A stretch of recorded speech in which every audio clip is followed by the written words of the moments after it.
Ready to explore and reveal?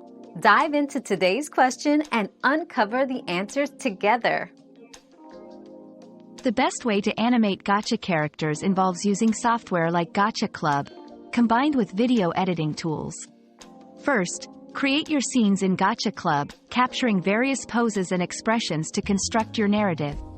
Next, import these images into a video editing software, such as KineMaster iMovie, where you can apply transitions, add special effects, and synchronize voiceovers or music. Layering and timing are crucial. Ensure movements and changes are smooth for a cohesive animation.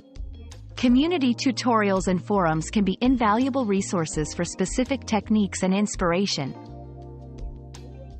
Another mystery solved, but many more await. Keep up with our daily discoveries by subscribing and turning on notifications.